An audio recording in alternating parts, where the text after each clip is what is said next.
Boston, Massachusetts, November 1885. William James, professor of psychology and philosophy at Harvard University, visited a 28-year-old woman named Leonora Piper at her home on Beacon Hill. He had been asked to attend by his mother-in-law, who believed the woman had told her things she could not have known. James went as a skeptic. He left uncertain. That uncertainty would occupy the rest of his professional life. William James, in 1885, was not a credulous man. He held a medical degree from Harvard, had published foundational work in experimental psychology, and would later write The Principles of Psychology, still considered a landmark text in the field. He was also a founding member of the American Society for Psychical Research, established that same year, which was not a believers' club, but an attempt to apply scientific methodology to claims of the paranormal, seances, telepathy, apparitions. The Society's approach was explicitly investigative: document, test, attempt to replicate, attempt to refute. Leonora Piper had been born Leonora Simmons in Nashua, New Hampshire, in 1857. She had no unusual reputation before her mid-20s. By her own account and those of early sitters, she began entering trance states around 1884 and speaking in voices her sitters said were not her own. She had no professional background in medicine, law, or any field that would explain detailed knowledge of the personal histories of strangers. James's first sitting was arranged so that Piper did not know who her visitor was. In subsequent sittings, he brought family members and acquaintances under false names or without introduction. His notes from this period, later published in the Proceedings of the American Society for Psychical Research, describe a series of statements Piper made that he could not account for through any obvious means. Over approximately 2 years of personal sittings, James brought more than 24 people to see Piper, according to his own published accounts. He reported that she produced names, dates, and personal details, deceased relatives, childhood incidents, private family matters, that her sitters confirmed as accurate and that James himself could not explain through prior research or cold reading. In his 1886 report to the ASPR, James wrote, and here the words are his, that he was forced to conclude that Piper knew things she had no normal means of knowing. He was careful to say this did not settle the question of how she knew them. He specifically did not endorse the spiritualist interpretation that she was communicating with the dead. He held the question open. The British Society for Psychical Research took notice. In 1889, they funded Leonora Piper's travel to England and arranged a series of controlled sittings there. The lead investigator was Richard Hodgson, an Australian philosopher who had already made his reputation exposing the medium Helena Blavatsky as a fraud. Hodgson was not predisposed toward belief. He arranged for Piper to be followed by private detectives before and during her stay in England to determine whether she was gathering information about potential sitters in advance. According to the SPR's published records, the surveillance produced no evidence of prior research or Confederate networks. Hodgson would continue investigating Piper for 18 years. Over that period, he moved from skepticism to a position he documented in an 1898 paper in the Proceedings of the SPR, that he had failed to find a normal explanation for her most significant results. The response from the scientific and journalistic communities was largely dismissive, which is itself worth noting. Most critics did not conduct their own investigations. The standard assumption was that any medium must be a fraud, and therefore a sufficiently clever fraud must be present, whether or not it had been found. That is a coherent prior, but it is not the same as evidence. Within the psychical research community, Piper's case became a reference point precisely because investigators had tried and failed to catch her. She was not a stage performer. She did not charge large fees. She submitted to conditions that were not in her interest if she were faking: sealed sittings, anonymous sitters, surveillance, controls on her correspondence.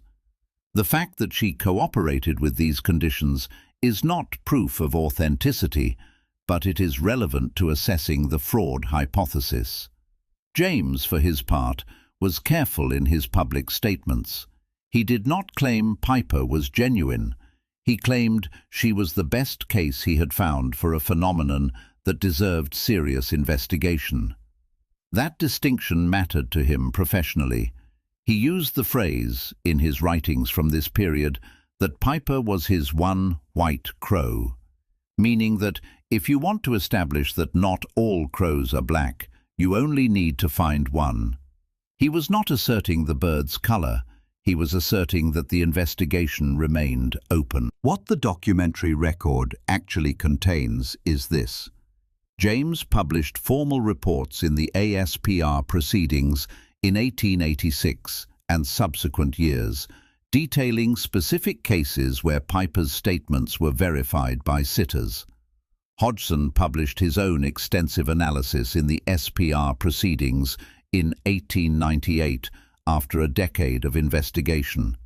The psychologist and philosopher James Hislop published a separate report in 1901 covering his own independent sittings with Piper, in which he sat behind a screen so she could not see him and was introduced under a false name.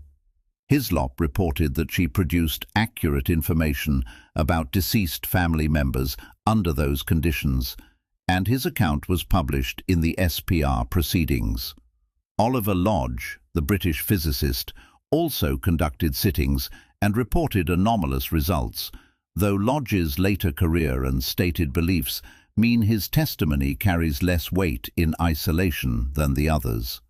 What the record does not contain is a documented instance of Piper being caught in a specific deception, a confederate identified, a prior research trail uncovered, a code system discovered.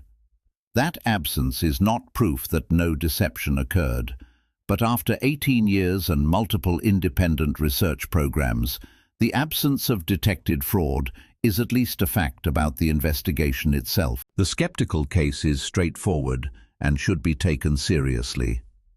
Cold reading, the technique of making high-probability guesses, reading body language, and building on feedback, is well documented and demonstrably effective.